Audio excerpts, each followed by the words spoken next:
It is Sunday night. A lot of baseball to talk about here. Another big prospect call-up we'll talk about in FAAB as well. All coming up next in the RotoWire Fantasy Baseball Podcast.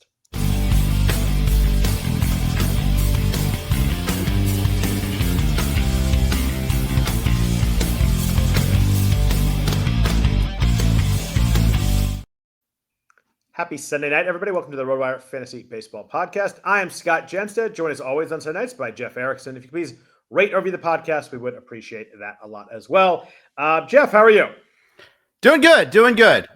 Sports teams aside, I'm doing well. But yeah, and maybe even main event team aside also, given we'll see what happens here. It's a nervous weekend. Let's just put it that way. Yeah, no, I hear you there. My nervous weekends are over because someone strained their hamstring, so my nervous weekends are over. But I get what you mean. Let's talk some baseball here. It was a fun week in baseball. I think the biggest story of the week was the Phillies. Phillies were on fire. They did lose today. Finally, the A's finally won a game, first time in 2 weeks. But Phillies took over first place from the Mets, and Mets seemed to be kind of stepping back a little bit. They did beat the Dodgers tonight, but Phillies are on fire right now. They look really good. They do. They finally lost tonight or to this afternoon to the Swing in Athletics. But you know what? The Lord gave them the Rockies in athletics this week. They took advantage of it there. So credit to them because good teams take advantage of of easy schedules of bad teams. They did that and they deserved it. So good for them. Yeah, you got to beat who's put in front of you. And Kyle Schwarber has been huge. 18 home runs, 40 RBI, 40 runs scored. That's the key with him. Is like he's leading off. He scores a ton of runs too. He hasn't been leading off as much this year, but he has in the past. And Trey Turner had a huge week this week too. But Schwarber has 4 stolen bases too. He's been huge. 58% hard hit rate, 15% barrel rate. He's been massive for them. Yeah, he has. And you got to be, it was one of those where Schwarber or Ozuna or Rooker. Yep. And guess what? I did not choose Schwarber in any of my leagues, Scott. And I told you why. It was because of my concerns with batting average. Last year, he beat those concerns. This year, he's way ahead of those concerns. So kudos to Kyle Schwarber and those who took the chance on him. It's not even a chance. It was like a 5th round pick. So I guess everything's a chance, but you know what I mean? Like risking the batting average so far, so good as if that's worked out so far. And he's hitting 255 going into today. Is he at a different level now? Is 248 last year, 255 this year? Is he league average as a batting average guy? If so, it just makes him a completely different valued player. So I think right now he is because of the fact that he's cut his strikeouts down so much this year. He's at he's been 29, 30, 28% the last 3 years. He's at 21.5% right now. His BABIP is actually only 250 right now. There's no lucky BABIP in this right now. He's hitting 255, like you mentioned. The OBP is 397. He's walking a ton. He's become a really, really valuable player. His WRC plus right now is 168, which is the highest of his career by a pretty good margin. Highest ever was 2021. He was 145. If he can keep that strikeout rate from instead of the high 20s to the low 20s, he becomes a completely different fantasy player because the batting average is kind of it suddenly is okay. And if his BABIP gets up a little bit, he actually be a good batting average guy at that strikeout rate. Yeah, exactly. And yeah, it's just a whole new world. It opens up a lot for him, for you, for everyone that's had him. I don't have him anywhere. 4 stolen bases too. That's a nice little touch. At 5 last year, so it's not completely out of character. But when you're on base more, guess what? More chances to run. 397 OBP. If you play in an OBP league, you're already valuing him to begin with there. 40 walks, 50 Ks. I mean, this is a great player. And it bought them time when other hitters were struggling at the top of this lineup. Now, like Trey Turner's firing on all cylinders. Harper's heated up. Go figure again on facing the Pace Eaters earlier in the week. Alec Bohm is heated up. Finally, he was like 0 home runs forever. Yep. So this is. And the key with Turner fantasy-wise, he's running. He had 19 steals this year. He's already got 14 this year. He had 4 this week, I think. He's getting on base more, too. He's at 363. OBP was 338 and 320 the last couple of years. He's walking a little bit more. His strikeout rate's always pretty good. It's staying about the same. So he's not no power. He's only got 4 home runs, so he's not bringing that. He had 26 and 21 the last couple of years. Maybe that comes along. He homered today, actually. That was 5th home run today. Hard hit rate's actually down, but the fact he's getting on base more and running more makes him kind of old school valuable Trey Turner when he used to steal 35, 40 bags a year. Exactly. The funny thing about the Phillies is they're getting very little from their outfield. Castellanos has 4 homers. Brandon Marsh has 1. Even Max Kepler had a big homer against Mason Miller on Saturday night, but he's only at 6 for the year. They could actually find a way to improve this offense. Yeah, you're right. They're not getting off of there. I'm surprised. I knew Castellanos didn't have a ton, but I didn't know he only had 4. That is pretty low. But yeah, they're a good squad. The Braves are kind of just middling right now. We kind of thought they would get hot. Acuna was back, homered the first couple of games. Pretty amazing. This first pitch he sees, he goes like 4 steps on it. But they're just kind of still kind of hanging in the middle. But yeah, the Phillies and Mets should be fun. I think the Braves will probably get into at some point. But the Phillies, if Luzardo and Sanchez pitch as well as they do, the Phillies are gonna be really tough to beat. Yeah, exactly. Luzardo, I mean, I think you always worry about the health. Yeah. But I mean, keep in mind they've got like almost the worst possible outcome out of Aaron Nola too. That's true. I was looking at their rotation. He's on an IL, so I didn't even mention him. But you're right; they've got nothing from him so far. Yeah, and they've got some. I think they were going to add. They'll add a reliever at the deadline. I think that you have to, given the suspension of Alvarado. Yeah. Tanner Banks got a save the other day. That was interesting too. But I think they need one more arm in that bullpen. I think that's the easiest thing to trade for a major league team at the trade deadline. So almost certainly we'll do that. I wouldn't wait. Although I understand you have to give up something. You have to create that roster spot. So I get all that. And the funny thing, Scott, is, they have, we spent a lot of time talking the hitting, but the starting pitching, Wheeler, Luzardo, Sanchez, even Ranger Suarez is starting to come around after a terrible debut. And we haven't even mentioned Mick Abel or Andrew Painter. I mean, they've got depth that they could potentially trade a starting pitcher. I don't think anybody wants to do that, but they could if they needed to. Yeah, they're set up pretty well right now. So it should be a fun summer in Philadelphia. We mentioned, I had a note here, the A's actually won a game, 11 straight losses, finally won one. Mason Miller, who blew the save Saturday night. You mentioned the home run, and Max Kepler did get a save tonight. Are you worried about Mason Miller at all? The ERA after last night went above 6. They might have gone back down under 6 today. You watch him; he's still throwing hard, just kind of missing some spots. Like, these are major league hitters. Like 101 is 101, but you throw it middle. Some guys are going to hit. That's what Max Kepler did last night. But strikeout rate is enormously high. It's 48%. The thing is, he's walking more guys, which yes, he's that's what I was going to mention. 13% walk rate, and he's kind of getting himself in jams where he's got to strike out 2 guys to get out of the inning. Sometimes he can do that, but swinging approach rate is 20.7% going into today, which is an absurd number. But a few more home runs and a few more walks. His BABIP is really high, so it's going to come down. He's 4.14. He's been a little unlucky as well, but his xFIP is 2.21. His ERA is 6.11. But I assume there's no concern here. I really don't. The only small concerns I have, I think he just needs to cut those walks a little bit. Yep, I think that's right. And it's interesting too that he's added those walks because they weren't really part of the profile last year either. So that's something to watch for just a little bit there. Today, 12 pitches, 8 strikes. So that's good at least. Game ended on a strike him out, throw him out, or at least a throw him out, if I'm not mistaken there. I had to watch. I just looked up at the very end of the game, saw the stolen base attempt, saw that. Oh, he's in there. Good. I was worried about him even pitching. I didn't think he was going to pitch today. Yeah. Johan Rojas got caught stealing. I think it was just a throw him out, though. I don't think it was. I think you're right. Yeah, I think he had 2 outs because I think Kepler grounded out, and then Real Muto struck out, and then Bohm got on. They pitch ran for him with Rojas, and then he got stolen. That's right. That's right. Yeah, but it was it was good to see. Good to see them win a game. You hate any kind of long lose streak. I know I'm conflicted about the A's at the moment, but losing 11 in a row, it's brutal. Yeah, and it led to a lot of changes. It did. They called up like 4 or 5 guys this week. Yeah, I mean, and they had Urshela go on the IL, but my guy, one of my guys, JJ Bleday, I had to say goodbye to in a lot of leagues this weekend. He earned that demotion. Oh, he 100% earned it. He was not hitting well. I'm not sure I'm sold on Clark, but this is also a team that was trying to figure out the playing time. Of course, my big worrying point is Nick Kurtz. Finally has a good week, and of course he gets hurt. Yeah, it was funny because I don't know. I tweeted it last night. So I was actually watching that game, and he ran to third, and he like kind of grabbed like his hip groin area. I thought he like maybe like tweaked a groin, but it was turned to be a hip flexor. They took him out right away, and he was in the dugout. So I thought maybe it's okay, but it looks like something. And he's day to day right now. But yeah, I'm a little bit worried about that because he just started. What do you have? 3 home runs this week. Like he's starting to look really good. He has all world power. That bomb he had last at center 2 nights ago off Romano was just nasty. Yeah. Yeah, exactly. So By the way, I hope people are tuning in via Twitter because it seems like the YouTube stream. I see that. It was not.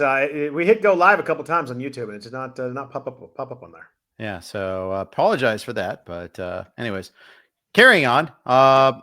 Yeah, chime in if you can, if you're streaming with us here on that one there. Maybe, yeah. We'll. But anyways, someone named Willie MacGyver threw out Johan Rojas. Yes, I admit I do not know who that is, and I am formerly pretty close with the A's, and I don't know who Willie MacGyver is. Apparently, he used to play for the Paste Eaters themselves. I did not know that either. His picture on ESPN is a Rockies uniform. The only reason I knew that. Okay, I do not have encyclopedic knowledge of the Paste Eaters, so I did not notice that. So interesting. One thing, talking, we'll get one more athletics comment in here. Yeah. I was talking about this with Todd Zola on the show today. One guy that showed marked skills improvement, may not totally reflect in everything just yet, is Shea Bangaliers, as you like to call him. Love him. Walk percentage is jumped up. Strikeout rate especially has been cut. That's the thing that significantly cut. Yes, too. from 27% to 16%. Yeah, that is a good sign. His BABIP's pretty low. He's actually weirdly not slow. He's actually pretty fast, so maybe that can help a little bit. But hitting the ball hard, 46% hard hit rate. I think we're gonna have a good summer from Bangaliers in that park in Sacramento. If he can keep that strikeout rate down, because that's always been his issue. He was like 35% as a rookie, then in the high 20s a couple times.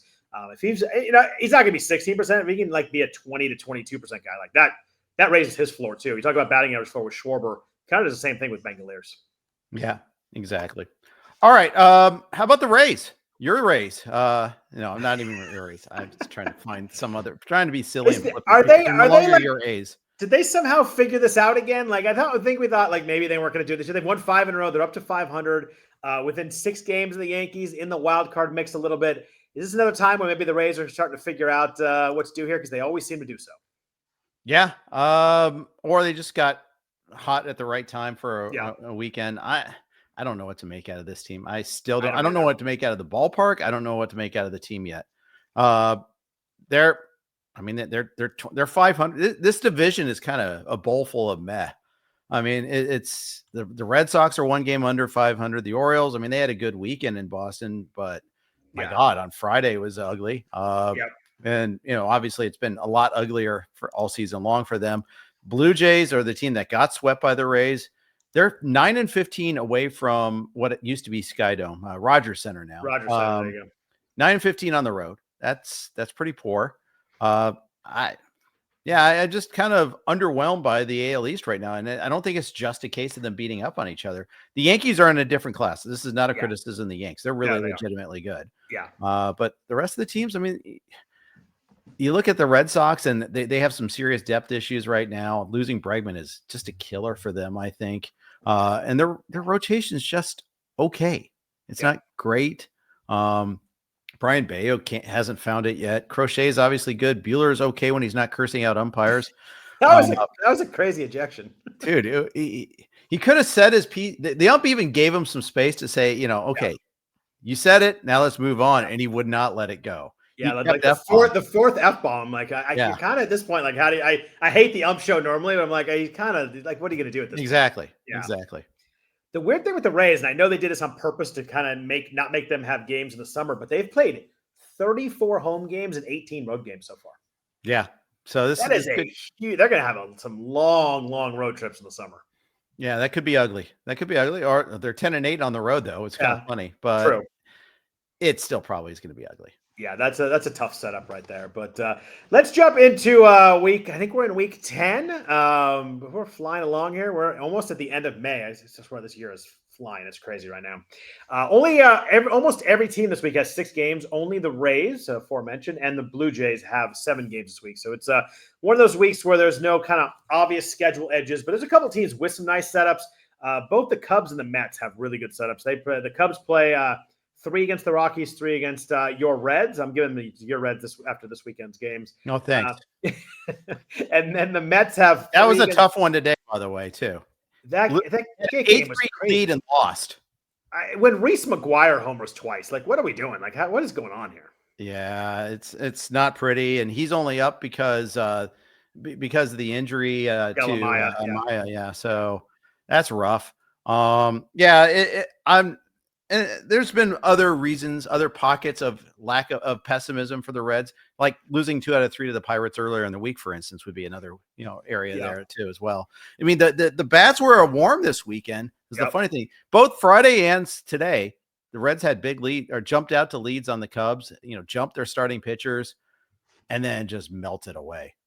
Just could not stop the Cubs. Cubs offense is a wagon right now. I will say that. They are. I mean, they just everybody in that lineup seems to hit all. And you get the 9-hitter hitting 2 bombs today, but they're up and down. Suzuki is now leading. I think he's leading the National League in RBI now at 49. Pete Crow Armstrong has 48, so he's like right behind him. They're the top 2 guys. There was a while there where they had the most runs in baseball just because they played those early games, but man, not anymore. They just mash. Yeah. Other schedule note. Memorial Day tomorrow, a bunch of day games, including 1:10 is the first game. That is an excellent note right there, Jeff. Thank you. Is a good call. I knew it was Memorial Day tomorrow, but I had not quite looked, and there are a lot of day games tomorrow. Giants-Tigers at 10:10 a.m. West Coast time. Yes. Yep. And that covers pretty much every league, so it's an interleague game. And especially like some leagues, I hate it, but I play in leagues where the entire roster locks with that first game.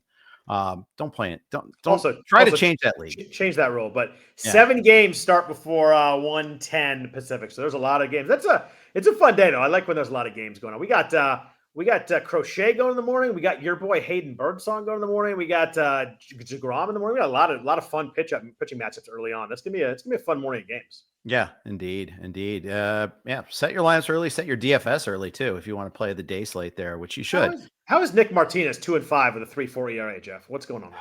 Well, I mean, I know the answer, but I was just asking the question anyway. He's Redsing it. Also, can I ask why every team doesn't freaking play tomorrow? It's a great question, and they should be doing it for Labor Day too, and they should be doing it for the 4th of July. And every time they play on a holiday, I get mad. I think there's 12 games tomorrow. Yep. There's 6 teams that don't play, and one of them is Washington. Washington should definitely play tomorrow, right? Like that's. You would think. But lastly, one more good schedule to note. The Diamondbacks play 6 at home this week, 3 against Pittsburgh, 3 against the Nationals. So that's a really good setup. Diamondbacks hitters should be in a really good spot this week too. Yeah. Although who gets Skeens? Do they get Skeens? They do get Skeens once. So one of those games is not as good. But right. By the way, I get really annoyed by the whole trade Paul Skeens stuff. Like, can we stop? Oh, they tried to put the kibosh on that too. It's gonna stop. So absurd. Like, come on. He's been there. This is like his 2nd year there. Like this it's ridiculous. But yeah, there's not a universe where they can get enough for him and trade, and yet there's also not a universe where the proposed trading team is not offering too much according to their fans. Of course. Yeah. Just real quick on the Cubs, they have 25 more runs than anybody else. Yeah. I knew they were up there. I didn't know they have 25 more runs than the Yankees, 27 more than the Dodgers. And then it's a drop off to the Detroit Tigers, the 4th highest scoring team. But that's pretty crazy. And they're even at games now, so there's no there in games thing. That's wild. The Pirates have less runs scored than the Rockies do now. Well, when you go on a 26 game streak of 4 runs or less, that's an impossible run. Yeah. I saw that stat too, and 26 games in a row without scoring more than 4 that's impossible in baseball right now. Oh, yeah, that's brutal. So. Let's get into some news and notes before we talk about a lot of activity in FAAB this week. You mentioned before Alex Bregman, 10-day IL, but it was, quote, a significant quad strain. He missed a lot of time with this. He was either last year or the year before. So this is like something he's had before. He was 21, actually. Is it 21? He missed 50 games with the injury that time. Is that right? I think he missed a big chunk. And they say significant, which is kind of weird because it was like, oh, he's out of the game. We know what's going to happen. Then he went in the IL. That is significant. We'll talk about Marcelo Mayer getting called up. We'll talk about FAAB, but it sounds like Bregman's going to be out for a while.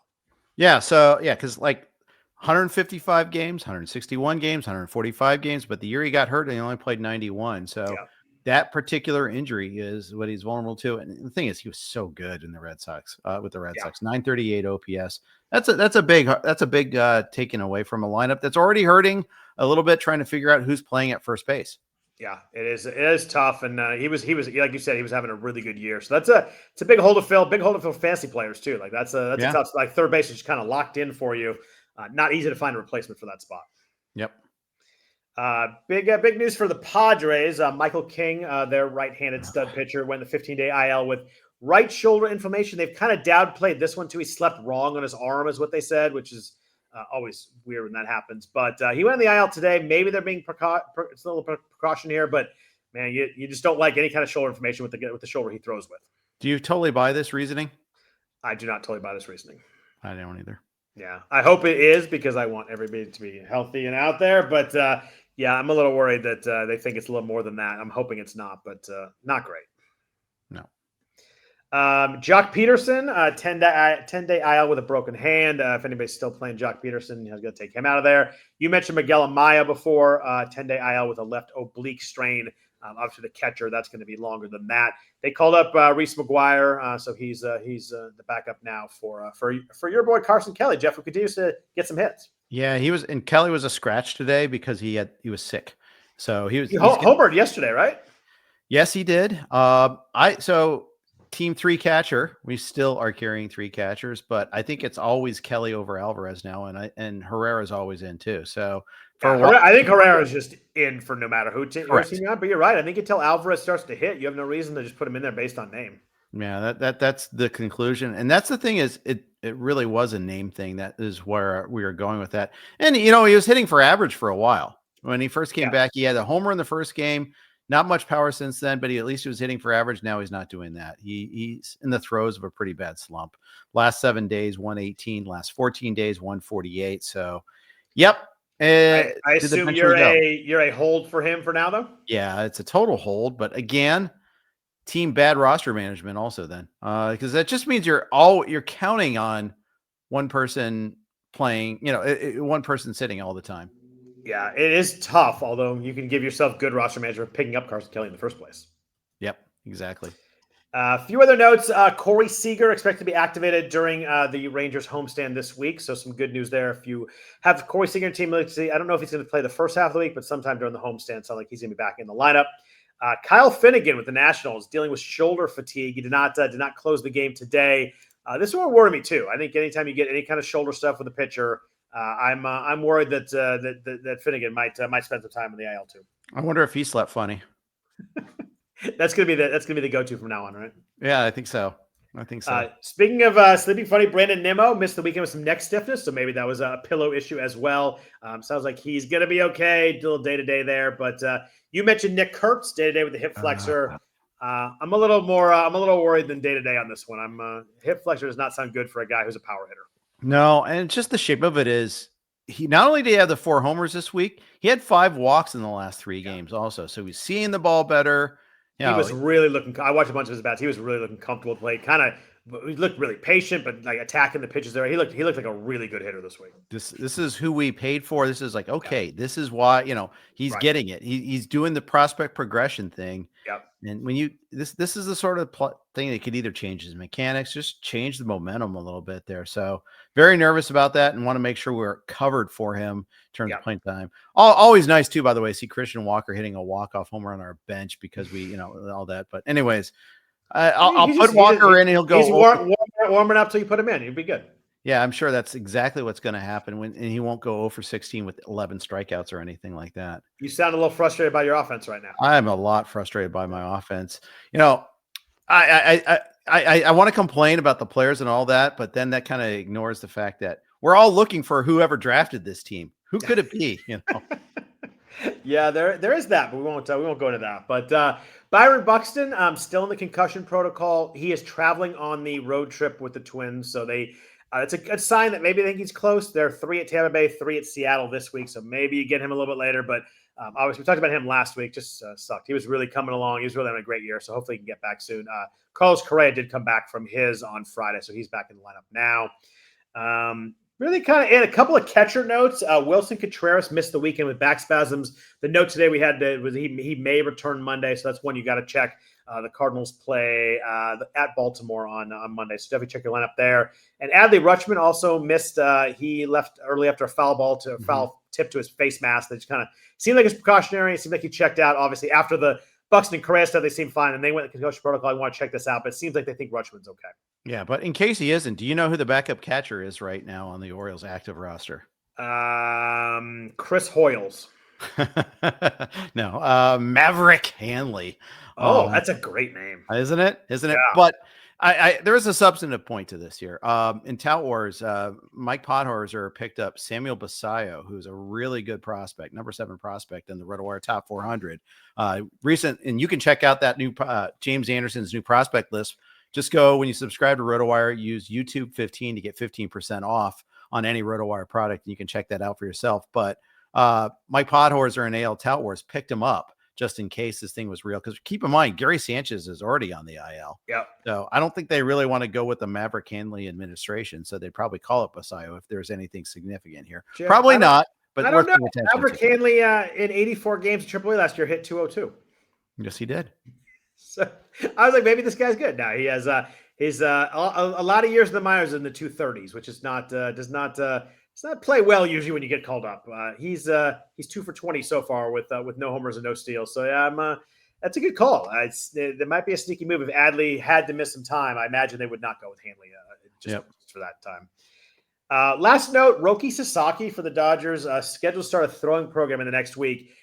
He still sounds way off to me. I think we might have talked about it last week, but I think if I had him and someone asked me about him last week, I think he's a drop. I don't think he's going to be enough fantasy wise next couple months here to keep him on the roster. It was definitely a drop in 10s and 12s. I might hold on to him in a 15, but you're also looking at the guy, if you're watching this stream at least, or listening to the guy that's holding on to Blake Snell. So, Snell's a tougher one to me. My thing with Sasaki was he was really bad when he pitched. Like I just maybe it's because he was hurt, but I mean he's walking a ton of guys, not striking anybody out. If I'm going to hold on to someone long term, I want to feel pretty good they're going to come back and pitch well. And with Blake Snell, I do. With Sasaki, I'm not sure it's quite there yet. Yep, I think you're right.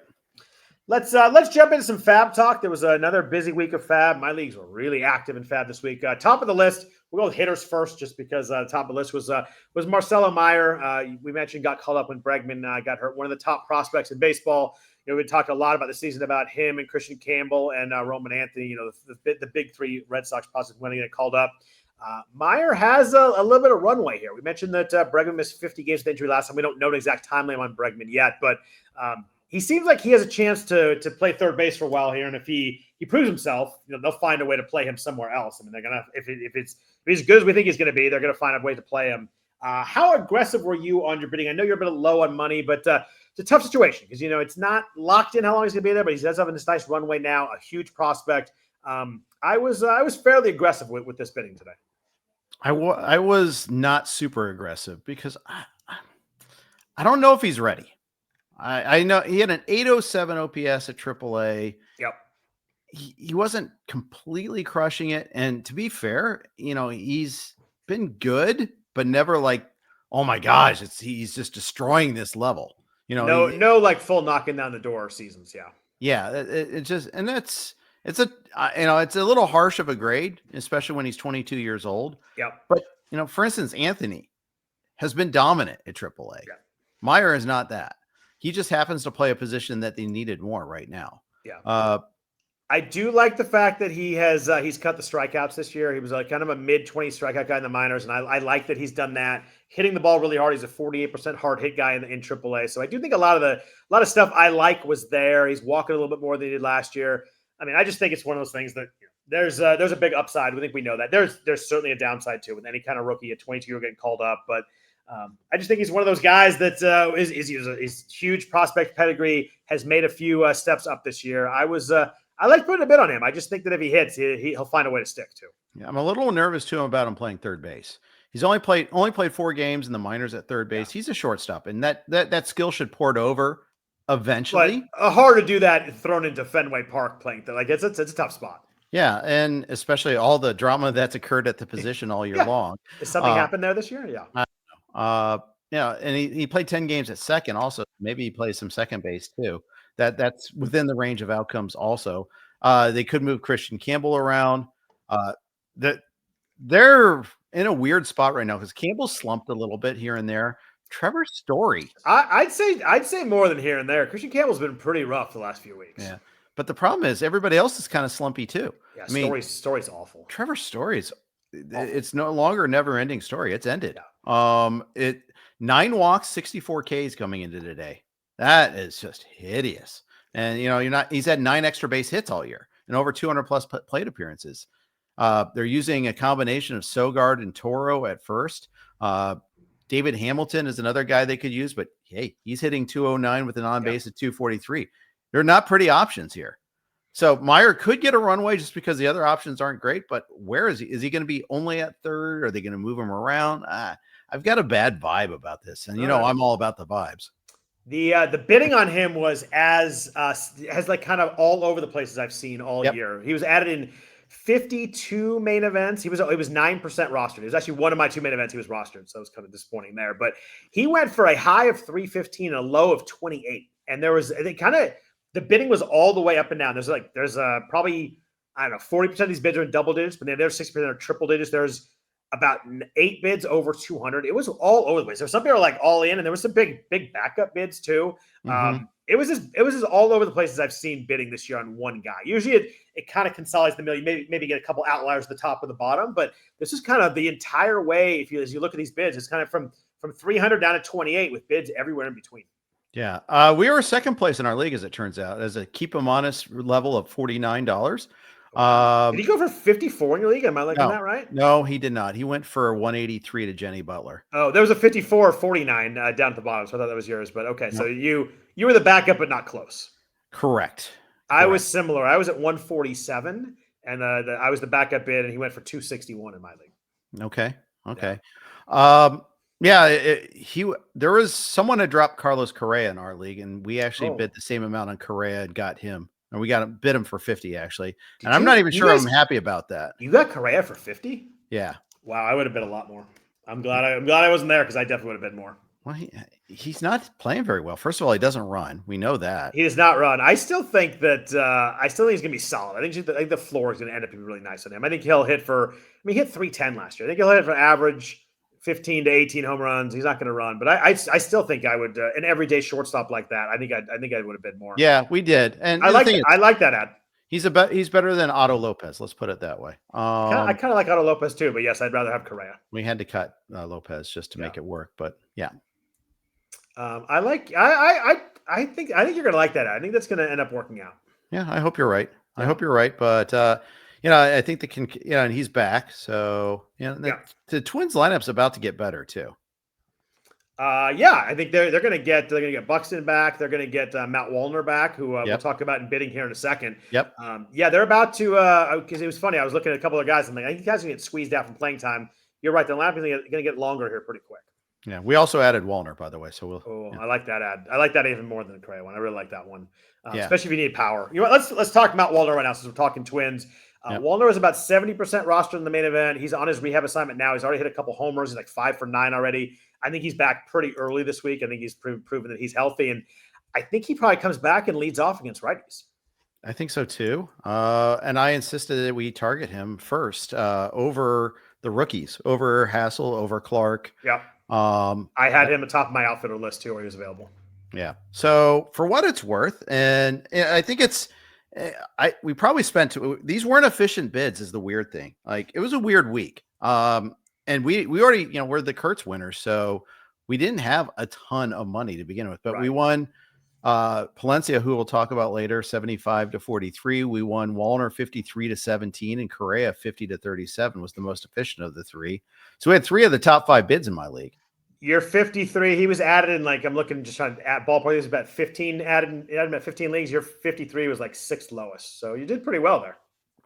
Yeah, I guess it's just we'll get to who was 2nd lowest winner in a second, but that was me. That was me at $32. What a tease. I almost got him for the cheapest bid. That would have been nice. It was 31 was the cheapest, high of 107.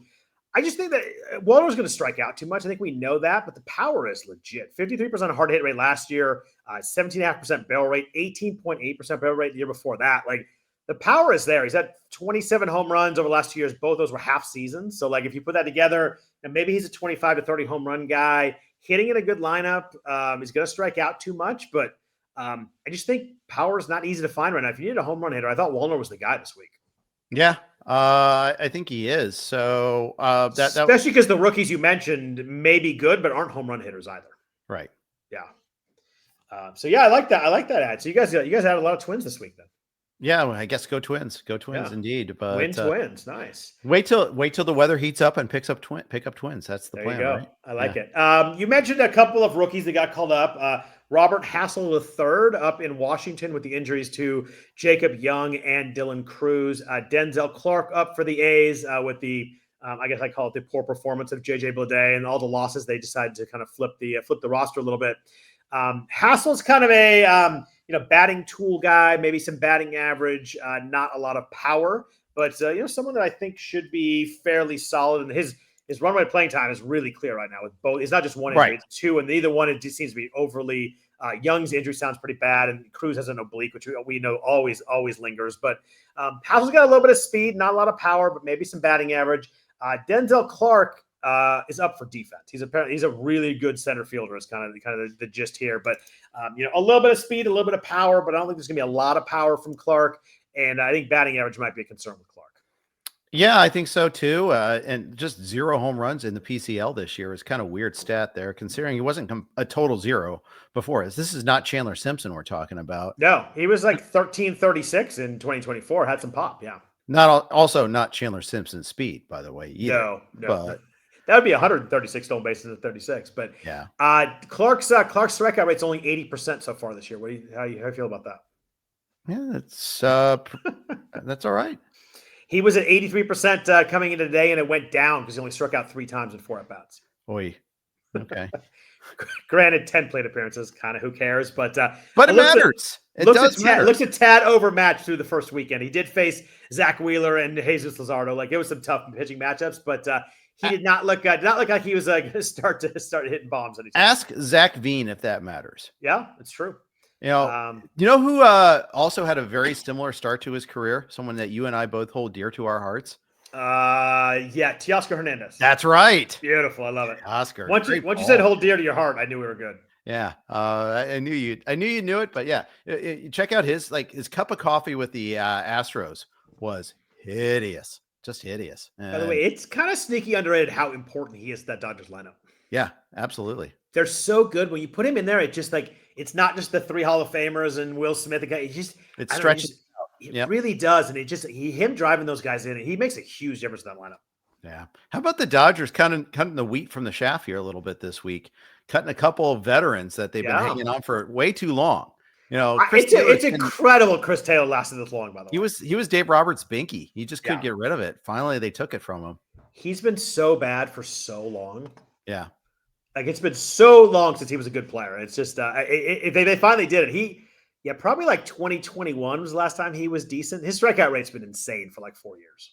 It has. It really has. And it was one of those that, hey, we made him this. We turned him into something good. Yeah. And we're going to hang on for dear life with him. Yeah, he had some really good years there and had some big hits, especially in the playoffs, but it's been gone for a while, so probably a good call there. We talked about the Tigers a little bit earlier. How do you feel if the playing time with Matt Vierling comes in? He's someone that is kind of can play he played third base and outfield in fantasy leagues, so some value there. He kind of rolled in and started playing right away, came off the IL, but this is a lineup that's a little bit different than the last time he was there. They're a little deeper. Yeah, they got Parker Meadows coming back here at some point. He's going on a rehab assignment, so he's going to get a little squeezed here for a little bit. How do you feel about Vierling? Did you bid on him? And what do you think the Tigers' kind of playing time works out here? I didn't bid on Vierling. That's a good question because, I don't know where all the leagues where he was available, to be honest. And when you stick Baez in the outfield, it suddenly gets it's crowded because Kerry Carpenter's got to play. Too. Yeah, Meadows coming back, but Carpenter's got to play. Riley Green's got to play. So there's 2 spots gone. If Meadows is up, he's going to play a bunch. I guess DH can be open. Colt Keith doesn't have to play that much, but it's squeezed pretty quick. I guess McKinstry doesn't have to play, but they like playing against righties. It's going to get. I think against righties, it's going to be hard for Vierling to find at bats, which is not the platoon side you want to be on. Yeah, I wonder if Colt Keith gets sent down at some point in time. He's already starting to lose playing time, and he's not hitting 684 OPS. It could be worse. At least he's walking, but he's already started to lose some time. When they signed Gleyber Torres, something had to give, and the fact is that Torque is hitting well, so they're never going to start Keith over Torkelson. So, it's just he might even be out of a roster spot at some point in time. The one thing I'll say for Keith is he has been better lately. He was a 79 WRC plus in April and a 125 so far in May. So he has been coming around a little bit, slugging 492 in May, 805 OPS. So I think he's he has turned it around some, but he could be one that gets squeezed too. It's just it's a tough situation. They're going to have a lot of guys for not many spots. Yeah, they are. I this is a weird team because they're kind of like the anti-Astros. They've got a bunch of lefties, almost too many lefties. They got a lot of lefties. You're right. Whereas the Astros have one, and he's hurt right now. Two if you count Victor Caratini. It's only really plays because Jordan's not playing. It's a really weird, I'd say even bad roster construction by the Astros. Trading Kyle Tucker like they did is still, I'm still angry at that too, even though I don't even cheer for the Astros, but I'm angry at it in principle. But they're 3 games over 500. They're going to, they happen to be in a division where no one's running away. So it could work out for them. You're right, though. When Parker Meadows comes back, that's 6 kind of regulars for the Tigers that are left-handed. You don't see that very often. That's you gotta have to play some of those guys against lefties. You can't sit them all. Nope. Yeah. What about other names on offense? We mentioned Parker Meadows. Are you into stashing him at all yet, or you're still a little ways off on that one? I'm still off on that, but maybe it should be stashing season. I gotta imagine, like in 15 teamers, he's probably already stashed, but I haven't. He is taking a lot. He probably wasn't drafted in some. Maybe my only concern with him was he wasn't very good last year. There's that. 244 with 9 homers and 9 steals in half a season. Strikeout rate was like 25%. Hard hit rate was 31%. So I looked at him today too, and I decided that I was going to stash Colton Cowser instead. He's going on a rehab assignment this week. I think Cowser. I go Cowser over Meadows at the moment. Yeah. Yeah. I guess I've been holding on to Cowser, but in a couple of leagues, not in the main, but. I think I probably would too. Yeah. I mean, Cowser had 24 bombs last year. Like it's give me the guy who was actually good last year over the guy who I think we like the talent, but I don't know if he's going to roll in and start hitting. Yeah. Trying to see who else I picked up hitter wise. I think it was mostly just pitchers after that in the leagues that I'm in. There was a lot of outfielders. There's like Andrew Benintendi is back. He was 39% rostered in the main event. Joshua Palacios is playing a lot for Chicago. Leotis Veras is kind of hitting a little bit for Seattle now that he got DFA'd from the Rangers. Mike Tauchman's leading off against righties. So there's a lot of names, but all of those were kind of down my bids a little ways. I was more like they were below Hassel and Clark for me. I kind of like Nathan Lukes in Toronto a little bit. He's playing a lot, doesn't strike out a lot. If you just need a guy with some, a deeper league, a 15-teamer, an AL only, I think that Lukes is interesting just because he's playing a lot right now. He is. I had him in the waterfall for sure.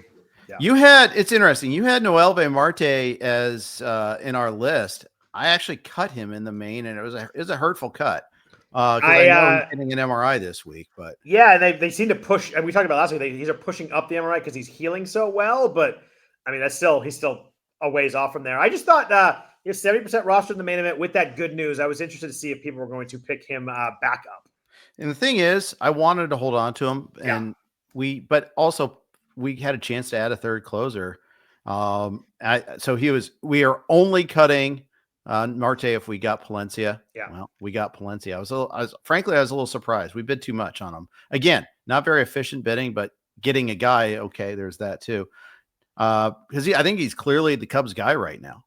He's certainly the usage. Let's jump to reliever. We kind of hit all that. Just real quick on Marte. He was added in 12 leagues, high of 68, low of 15. So where he was available, he was picked up in a bunch of spots. So he was, okay. I'm curious. You think you're the only one that dropped him? I wonder that. Let's see. That's never good, by the way. Let's see. We'll find out. We're going to find out here in 1 second. 2 teams dropped him, so you're not the only one. All right.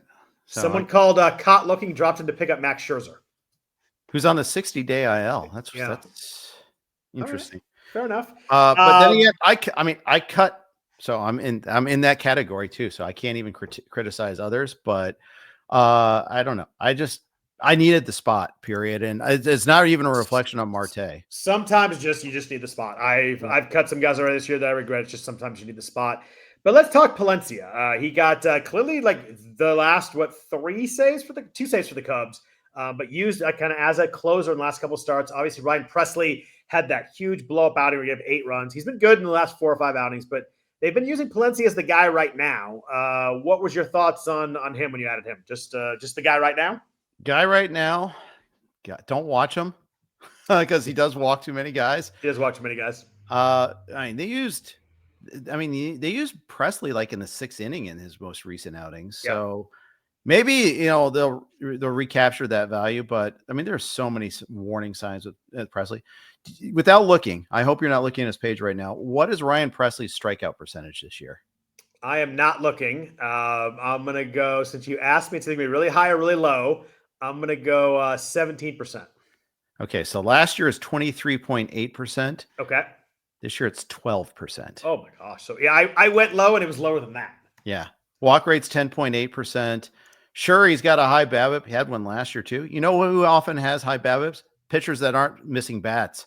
12%. I mean, I know it's still early, but 18 innings, 12% is, there's something going on here because his strikeout rate, his swinging strike rate was 17.7% in 2022, then 15.5, then 12.5, and 8.5 this year. Yeah, it's collapsing, just utterly collapsing. And the velocity isn't super far off from last year, but it follows a progression. He's giving up hard contact. I mean, maybe they'll figure something out with him, and that'll turn him around. Did they sign him for a pretty big deal, right? No, they traded for him. Well, they traded for him, but he's making a lot of money. I guess they traded for him though, so not it. He's making $14 million a year. Oof. Yeah. Do you think they want to go back to? Is it one of those guys who we just have to go back to him at some point because we're paying him? I don't know. No, because he's done after this year. That's true. Yeah, they don't have a commitment to him past that. Hopefully, they're smart enough to understand the concept of sunk costs. Hopefully for my benefit, but in particular, now that I have Palencia and got him in a couple of leagues, I don't think so. I just don't think they'll be, I don't think they're going to be doing a whole much. They didn't give up much to get him either. They gave Juan Bayo is the name of the prospect they traded. Basically, the Astros they sent some money to help cover some of Presley's salary even too. I'm just reading on the trade itself. So they're not even paying him $14 million this year. Yeah, it's interesting. I looked a little deeper on Presley, and whiff rate on his four-seamer was 18% last year, 9% this year. The slider was 30% whiff rate last year. It's at 15% right now.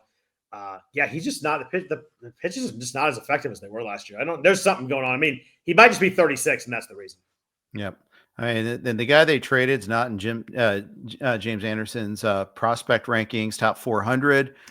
He's a hybrid starter reliever now at high A Asheville with a 4.09 ERA, 133 whip. So it's not like they gave up a ton for him either. Right. I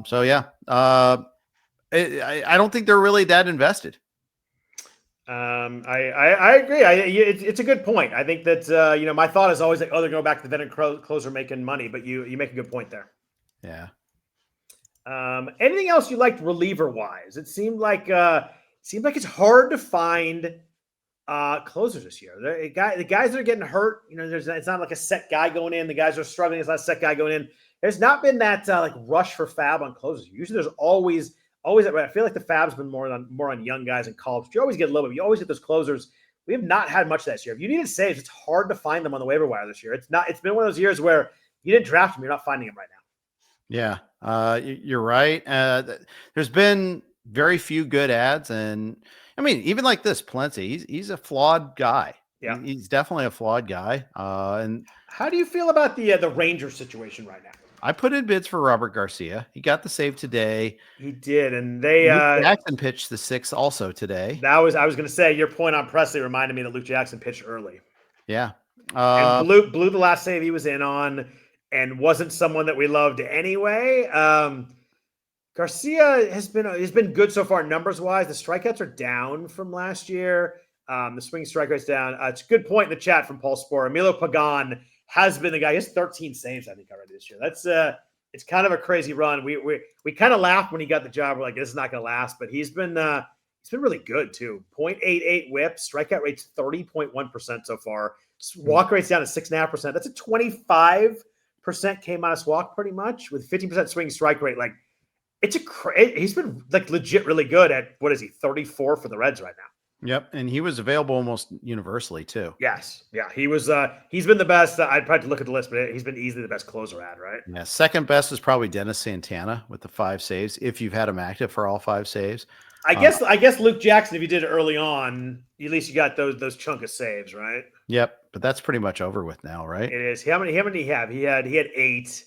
You got a 5.4 ERA and a 1.6 WHIP, and you probably used it for all of it. Your friend Peter Shanky mentioned that he dropped Luke Jackson 12 this week. I don't think that's a bad call. I think the Luke Jackson run's pretty over. Yeah. Peter asked about Chad Green in Toronto. Yimi Garcia is on the IL there, and Jeff Hoffman's been mercurial at best lately. When he's off, he's just so off. It's crazy. The guy I like there, I like Yariel Garcia, who's pitched really well his last year. I'm sorry, Yimi Garcia. Yariel Rodriguez has been really good lately. That's probably the stab I would take, but I think my answer would be it would have been Yimi Garcia, and I think it's probably just hope that Jeff Hoffman holds on. Right. Green was good last year, so he's had some good years with the Yankees. He's had some good years there. But what about starters this week? Did you? I think if Kyle Harrison was available in your league, I think he was kind of the top guy when I looked at starters. He was 63% rostered in the main event, 6% rostered in 12 teamers. So rarely available in 12. And I think he's a pickup in a 12. Pitched well in his first outing. They limited his pitches. I think it was a 60 pitch limit, but 4 innings, 2 earned runs, 4 strikeouts.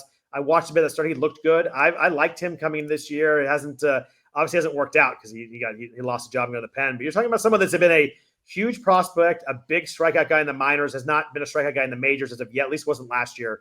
His 124 innings. But I think it's someone that still is 23 and a really big prospect.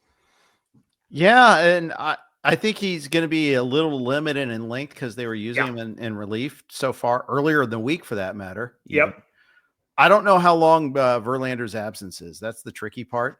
Verlander, it's a pec, so it could be 15 days. It could be 2 months, Yep. Especially at his age, it's not going to heal quite as fast. And, he's got mountain work on Tuesday. So, there you go. I guess maybe Verlander might be a freak that can be okay. But you're right. There's no real spot for him to win without another injury because I think Rupp, Webb, Birdsong, and Robbie Ray are all pretty much locked in right now. I think that Rupp winning that is the choice over Harrison right now. And Birdsong is the choice over Harrison too. It depends on Verlander's how long he's out, but one of these other guys could get hurt. I do like Harrison as a pitcher though. Yeah, I like him as a person, unlike you. But he's a Giant, so I can't really like him as a person. Exactly. There you go. Good comeback. Yeah. You're nimble. Thank you. Yes. I'm still impressed. I came up with an Orioles catcher off the top of my head than Chris Hoyles. That was my most impressive thing. Yeah, I was going to go Weeders. Could have gone that way, but I was kind of lukewarm on Harrison just because of the length and job security issues. I just don't think it was a good. In a lot of weeks, it was tough finding starting pitching. I feel like we've said this a lot. It's hard. It's been hard. We had a couple of weeks where everybody got called up and there were a bunch of arms. Ryan Weathers, we talked a bunch about last week. He pitched pretty well this week and he only pitched 5 innings, but I think that was a good ad until he's healthy. But yeah, you're right. It's hard to find arms that don't scare you when you add them. Yeah, exactly. How'd you feel about Jacob Lopez with I almost said Oakland, with the A's, whatever athletic? I can't. It's so weird without a city, but pitched really well this week. He came up and I started. Did he start against the Phillies? Who did he start against? Was it the Phillies? I forget who it was, but it was against the Phillies. 7 innings, 3 hits, 1 walk, 8 strikeouts against a really good offense in Philadelphia. His last start was against Texas. It did not go as well, but he looked really good against Philly. He had a lot of strikeouts in the minors. When I looked at his stuff as we were kind of doing FAAB this afternoon, 28% strikeout rate last year he was at the Rays in AAA last year. I like the strikeouts. I think the walks are going to be an issue, but he's an intriguing swing and miss guy. He is. I got him in Tout Wars. I talked to you about him beforehand because half the starts in that park scares the crap out of me too, though. Yeah, as it heats up for sure. Yeah. But yeah, it's tough. I picked him up actually in Scarf. My mission was to drop Ben Brown. That did not. I thought Ben Brown was going to be a great pickup for you. That did not work out well. Yeah, and in a 15 that dude gives up runs fast too. In a 15-teamer, it's dangerous to cut any starting pitcher. It is. But here we are. He's 5.44, 1.55 right now. That was before today when it went up to 6.39 his ERA. He was awful today. Awful. Give up terrible runs. Yeah, it was. Oh, that's right. That was the second start of the week. And the first one was bad too against the Marlins. There's nothing worse than getting the bad one. You're like, at least he got the second start, and the second one's even worse. And he got when the purported better one isn't good, that's when you're really kind of upset. And then It's just, and he wasn't good before that either. As many people have said, he's a two pitch starter. So yeah, it was tough. It was tough. I saw Chris Paddock available in yogurt, and I got outbid on him, and my consolation prize was Lopez. So that's where I was. I also, I really didn't see too many other starters I wanted to bid on even. No, I think the most interesting one was probably in 12 teamers, where Zebby Matthews was only 17% rostered because he just wasn't drafted in a lot of spots, and he wasn't available to get picked up. So he was readily available. Pitched pretty well this week against the Royals. 4 innings, 2 earned runs, 9 strikeouts. The issue with him so far has been the innings. He pitched 3 innings and 4 innings. They've gone exactly like 17 and 18 batters the first couple of times. So it's like the exact set 2 times through the lineup. You mentioned it many times with Baldelli. I don't know how often they're going to let him go that 3rd time. They're so locked into that 2 times. I just worry we're going to get a lot of 4-inning outings from Zebby, where he's really good. There was a lot of pitches, but I just don't know how deep he's going to go for wins. Exactly. I love the arm. We've talked about him a bunch all year. I love the arm, but the situation could be tough. And I picked him up in exactly the wrong league, Scott. I picked him up in my home league, Amiki, which is AL only plus Milwaukee, 4x4. So I don't get the strikeouts. You don't get the strikeouts. Yeah, I don't. And the wins are more important there because it's one of 4 categories instead of 1 of 5. Yeah.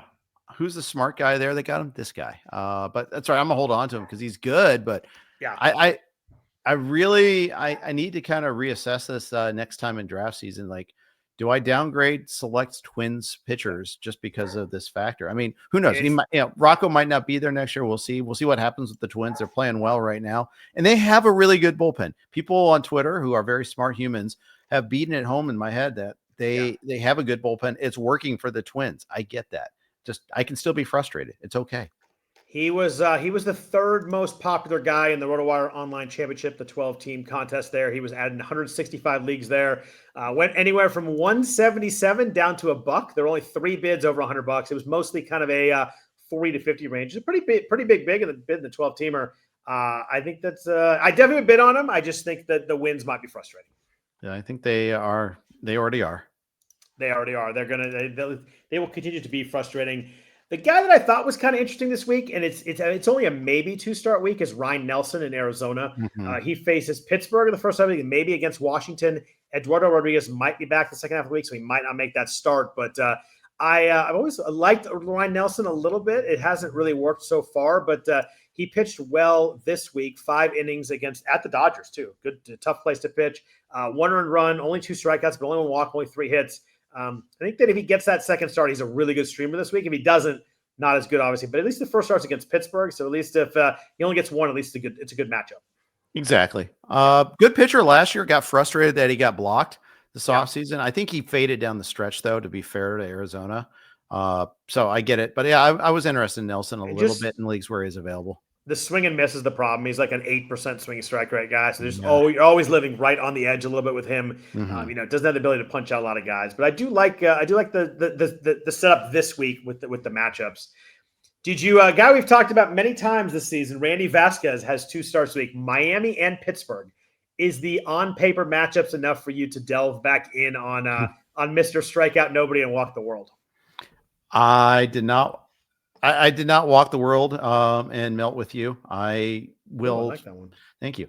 The walks have been better lately. The strikeouts are still really bad, but at least the walks have been better lately. He has this ridiculous home road split. Yeah, you mentioned that. Yeah. Check it out. I'm pulling it up actually, but this year it's 208 versus 461 over his career, 270 versus 524. But the whip even at home this year is 134. No, thank you.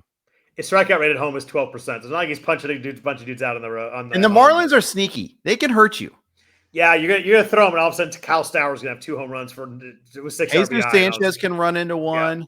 Connor Norby can run into 1. Yeah, I mean, yeah, I did not do it either. Last guy I want to ask you about with a sketchy 2-step, Ryan Yarborough with the Yankees gets the Angels the first half of the week, which is a pretty good matchup, especially as a lefty. Yep. I think it's at the Dodgers second half. We get Dodgers Yankees next weekend in LA. It's gonna be fun. That was the I put in for I have a ticket group I put in for. I did not. That's the only game I didn't get was the Yankees game. Not surprising. That stadium's gonna be jumping this weekend. It should be. It really should be. Coming off the World Series matchup, like there's a lot going on there. It's gonna be a lot of fun. Yeah, I couldn't do it, but Yarborough's been sneaky good. Yeah. He dominated Texas in his like an outing earlier last week. So earlier in the week, and like to begin the week, I think he had 8 Ks. So that was his only outing last week. So yeah, it makes sense that he's 2 this week. Did you start my dude Slade Cecconi this week for his nice start? I did, and then I I'm love gonna it. summarily bench him because he gets the Dodgers and Yankees the next 2 starts. Yeah, no, tough look. Although he pitched well against Detroit, that's a top 5 scoring offense right now too. Yeah, it is. Detroit's weird, by the way. They still, I mean, they had to win today on Tarek Skubal's gem to avoid getting swept. Can we talk about that game for a second? Yes, of course we can. How the heck do you go complete game shutout, strike out 13, and still throw under 100? Throw Maddox? Yeah. Usually at Maddox, you're like, oh, he had 6, 7 strikeouts. It looked like he had 13. He must have had like just no balls. It's crazy. What a start. That's the best start of the year so far for sure. 102.6 miles an hour on his last pitch. Was it really? I saw the pitch. I did not see that. That's crazy. You think he was a little amped up to finish that off? Because they've been treating him with kid gloves earlier on this season. He had so many of those outings where the pitch count wasn't that high and they'd yank him after 6 anyhow. Yeah, it ain't anymore. They're letting him go. Although 94 pitches is a good number, but I regret passing him in the first round. I wish I had just done it and just taken a hitter where I took a pitcher in the 3rd or 4th round. I just should have locked it in. He's so good. Yeah, I like his attitude too. Like I love watching him pitch. Oh, he's awesome. He's fun. Yeah, he is really fun. You know who else is fun, Jeff? A couple players I want to talk about real quick before we get out of here. I assume you've seen what Andres Munoz ERA is so far this year. It is 0.00. Best closer in baseball so far. I mean, how could he not be if he's got a 0? I mean, and 17 saves too. Yeah, being used like a closer. Yeah, we did talk about that a little bit. That change in manager. He's no longer Joan Duran getting usage. He's getting fully used completely as a closer. It's been ridiculous. Just so good this year. Yeah. 28 to 8K to walk. It is, just so fun. Yeah, you get the 0, but you get 17 saves on top of it. He's been awesome. Yep. How good is Zach Neto? Already 8 home runs, 8 stolen bases, hit 286 in only 33 games, 50% hard hit, 17% barrel rate. This dude's just really, really good. There are not a lot of shortstop. We're in a draft right now. There's not a lot of shortstop to go before Zach Neto. It's probably like 3, 4, or 5 at most, and he'd be right up there. He's been really good as he came back. If you stashed him that first month, it has certainly paid off.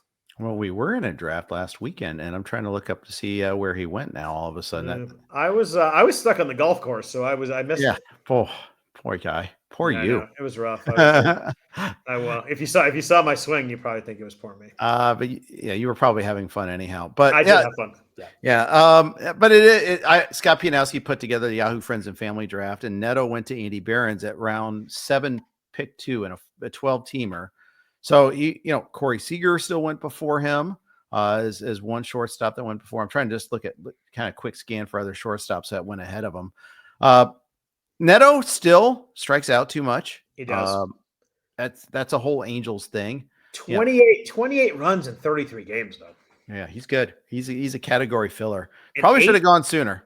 8-8, like that's a 40-40 pace over like 125.